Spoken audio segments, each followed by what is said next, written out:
welcome to another watch list, my weekly rundown of what I've been watching and what I've been up to. And this week we're going to go way back, it seems, and look at some titles that, not a lot of titles that are a lot further back, and some are back further still. And I'm going to start with a recommendation from somebody in the comments, one of the viewers, and that's Steve Langton, who asked me to check out a film by the name of Dementia. Thanks very much for this, Steve, because while it was on the kind of hit list of BFI releases to pick up, it certainly wasn't anywhere near the top on the next hit list, but your prompt made me pick it up. And Dementia's a weird beast of a film. It's a silent movie from 1953, made by a director who, this is the only film he ever directed, and it also mightn't be directed by him. It's a weird story, and a lot of the story comes out in the booklet and the extras that are in here, which are excellent. But Dementia is a film, like I say, from 1953, but was re-released in 1957, slightly changed, called Daughter of Horror. You might have seen that. But it happens to be the film that's playing in the cinema in the Blob, whenever the Blob goes into the cinema, and it was the one that was on there because the cinematographer of both pieces is the same, I believe. But what's it about? Dementia is the story of a crazed woman, and it's a bit of a fever dream of a film, really. She is a character who,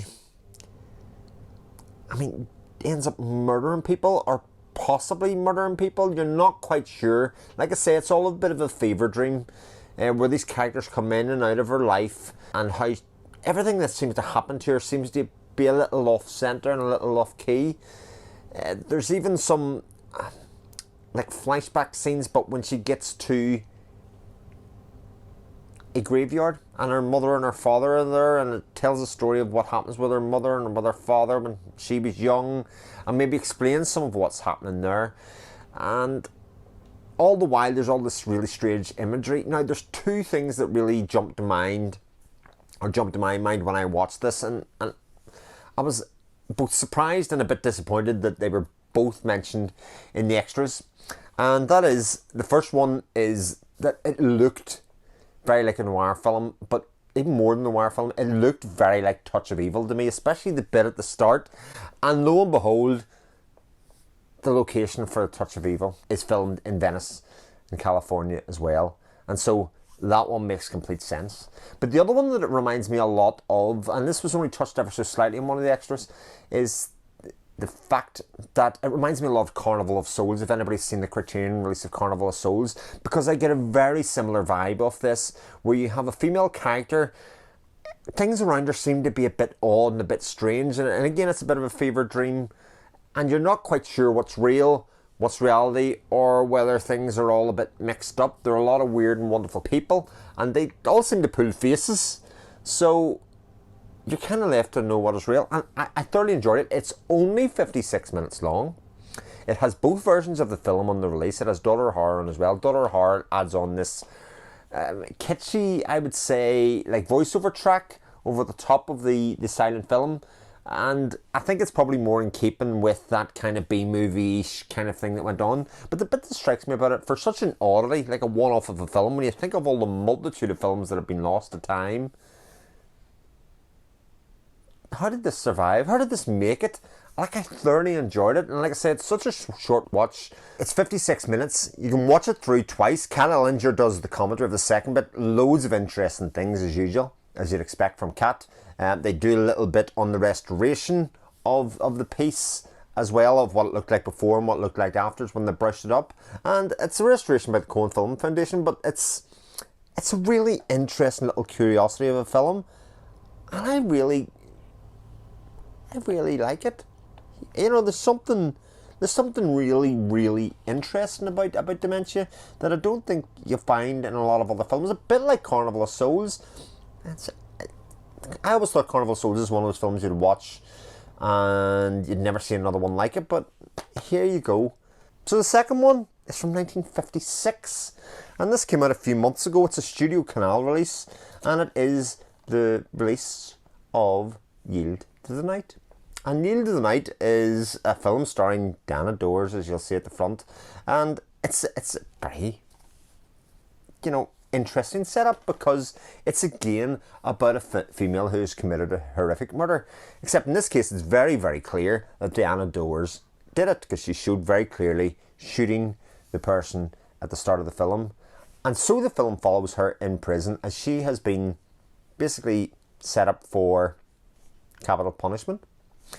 She's due to be killed. She's waiting to see if she can get a reprieve. But all the while that this wait is going on, she starts to recount the story in her head of what the incidents that led up to this event. And it's a dark film, and that's the way it's like. Dana Dores was this blonde, even though it's in black and white, this very clearly platinum blonde, glamorous girl, and how she ended up in this situation where she ended up killing another female is very interesting. It has loads of things underneath about how right capital punishment is, about how the wait for somebody being sentenced to being given the capital punishment is such an interminable wait, to hold for appeals, etc. But it is very unfair on the individual that's in there, and they don't paint her as innocent at any given time, but as an inmate, and that she's in isolation and looked after by the wardens there, she's actually quite popular. They don't paint her as a demon. Where's the necessity for the capital punishment to happen here? And it's a really, really interesting film, just like the Studio Canal releases, a lot of them seem to be. There's some really good extras on it. There's an interview in it with Michael Craig, who plays the male lead alongside her, and then there's a couple of other interviews with film historians and that kind of stuff about where the film sat within the history of British cinema and what it kind of led to and what came after it. And there's also a bit about the film, some footage of the film premiere came in there. And I do love a good old slipcase, even though the artwork's the same. But what you have that I do like, you have the year on the side, and then you have a consistent spinage that goes along. I do like these Studio Canal releases. Sometimes the prints can be a bit hit and miss, some people say. Every one that I bought seems to be very good, and I do like the presentation of them as they sit. Next one I'll go for is a film from 1971, and it's again another interesting movie in that it's not your common theme. It's Lane Blacktop, and this is the Masters of Cinema collection steelbook, which is rather beautiful and rather pretty, which has the booklet and single disc in the inside. Very, very pretty release. But Lane Blacktop tells the story of James Taylor and Dennis Wilson, who are on a road trip. It's very much a road trip movie where they have got the souped up 55 Chevy and they're going to race it to earn money, and that's basically the whole reason being. They travel across the country trying to win races, and they run into a couple of interesting characters because it's a very small ensemble cast. And they meet this character, Laurie Bird, who is a young woman and who they pick up along the way, who wants to get away from whatever it is she wants to get away from, and she falls in with this crowd. And then they also run into Warren Oates' character, who's a man in the middle of a midlife crisis. His life's falling apart. He has this very grand sports car, and he's going to race the Chevy on whatever terms that they want, nearly as a sign of masculinity. And therein is the story. It's obviously very reminiscent of something like Easy Rider, which is around the same time. But the director, Monty Hellman, actually, some of the storytelling that's within Lane Blacktop, I think, is just really, really fascinating. Especially when he had a cast of people that hadn't really acted before. Like James Taylor hadn't acted before, Dennis Wilson hadn't acted. Laurie Bird hadn't really acted either. Only Warren Oates kind of was the person with the legitimacy of the actor, and he is absolutely tremendous in it. And while it's another one of the stories, a bit like a lot of the films that are around that time that are in the like Lost and Found box of the Criterion, it definitely fits in that mould, in that it's telling the very much a story of the time, very much telling you, how life was, and of this kind of, youngster that was trying to make their own future and trying to make their own path in life without necessarily conforming to the, I reach a certain age, I get a job, I do that, and then I have kids. These were people that were doing something differently, and Lane Blacktop is really, really interesting in that regard. I'll go next to a streaming release. Ken Loach had 2 films that were just announced in Indicator, and that kind of prompted me to have a look out for some more Ken Loach films, because you could obviously see more. That man's a large filmography. And on Mubi at the moment is Purcha, which is his first film, and I wasn't expecting very much, I have to be honest. I definitely was not, but it tells the story of a young beautiful woman who seems to fall for the wrong guy. It's a young woman with a kid, young son, and her husband is a bit of a gangster. Robs banks, that kind of stuff, but she adores him, or seems to be. She's not really quite sure. And he gets arrested and thrown into jail, and she falls in with one of his mates, who's played by Terence Stamp, plays Dave, and she likes him a bit more. In fact, she's very infatuated, but then she ends up doing some questionable things, there's no doubt. But she always has this, harbouring this idea of what love should be and what love should look like. And, you know, Ken Loach film has lots of undertones of, you know, poverty that's in there. That's obviously the criminal justice system that's in there and how that's treated, and about how people accumulate money and the things that people will do. I found it a really, really enjoyable watch, mainly because the main central character is kind of very likeable and very watchable. It's very much about her, and again, a really enjoyable watch. What wasn't as much an enjoyable watch was Tsukamoto's Tokyo Fist. Now, I know a lot of people seem to really like Tokyo Fist, and it is very much in keeping with Tsukamoto's other films. It is very body horror. It tells the story of basically 2 men that basically lust after this female character. One of them's in a relationship with her already, and the other one has come from the outside coming in, and it seems to be like a show of masculinity at the start about who has got more over the other one. But it kind of devolves into this body horror, as I say, and while the themes may be interesting, the filmography and the shooting of it may be really interesting, the use of colour in the film is really interesting. It was such a tough watch for me. It was grotesque, and I watched a lot of David Cronenberg. It's not that I'm necessarily wanting to avoid that kind of film, but I also found it very tough going, and I can't say I'm going to be in a rush to watch it again. I'd need to be in the right frame of mind and looking for something like there is interest in the story. It does evolve from being, what you think it's going to be, which is another man's threatened, he goes to join the boxing club, and then they go and he does the Rocky thing of training himself up. It is not that, but it also was pretty tough. And the last thing I'm going to talk about is a rewatch for me of a 4K disc of a film. You're going to find this odd when I tell you what film it is. It's a film that I watched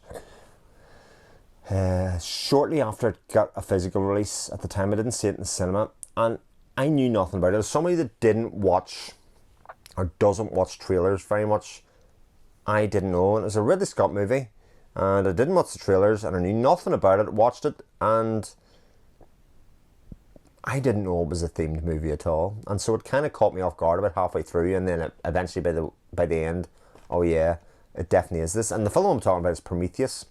Prometheus, when I watched it the first time, my memory of it is that it was quite good. It was a bit creepy, but I think it was just a bit creepy because I didn't know it was an alien movie. I don't know. Anyway, I've rewatched it now. I've watched the 4K release of this, and I've watched a lot of the extras on it, including the Ridley Scott commentary, which I think Ridley Scott commentaries are really interesting, I think, in general, because I've read the Making of Alien book by Rinsler, and he seems to be very meticulous, but a lot of his filmmaking that he talks about here seems to be very much by chance. He tries things, he thinks that'll be cool, he's surprised how well things turn out, that kind of stuff, even though they're obviously well planned and meticulously planned. When he gets them on screen and he gets to see the result, he's kind of taken a bit back, but it is what it is. Prometheus, I actually really, really enjoyed, and I've watched it twice. Now, recently, because I watched it once through in the 4K and once through with the Ridley Scott commentary as well, I think it's an awful lot better film than I had given it credit for the first time. Obviously, the character David, played by Michael Fassbender, is excellent in it, but the cast is very well put together in this, and I think it really works very, very well. It's setting up a different origin story from what the Alien movies were, even though they kind of exist in the same place. It goes very much for the idea that we were all created by the same people, and they go for evidence of that to an alien planet, which happens to be the alien planet where the alien eggs were found originally, etc. But I'll not go back there. And it follows on, obviously, with Covenant. Now, I haven't actually seen Covenant, although I did buy it at the same time, and I think that was kind of my spur, was to watch Prometheus, then watch Covenant and see where it goes. And I know Covenant isn't as well received, but I do like the world. Ridley Scott's world building is very strong and very good, so I am looking forward to checking that out when I get the chance. And there was my week. I've watched another couple of things here and there that I'm going to talk about coming up next, including the second sight release of Nightingale. But I'd like to get my thoughts together on that one, because that's a film that takes a lot of thinking about. But you can look forward to that next week, and next week's episode. And other than that, let me know what you've been watching. Like I say, if you've anything that you've been watching recently that you think maybe worth checking out, or is in a similar theme to what I've been watching here, because you can see what I've enjoyed and what I have not, let me know down in the comments. It's having a bit of conversation. I do like a bit of chat, as people will see if they read the comments. I do like to see what you've been up to. And like I say, Steve had recommended Dementia. It pushed it way up the watch pile for me to watch, and I thoroughly enjoyed it. Thank you very much, Steve. So, I'll speak to you all again soon. Take care of yourselves. All the best. Bye.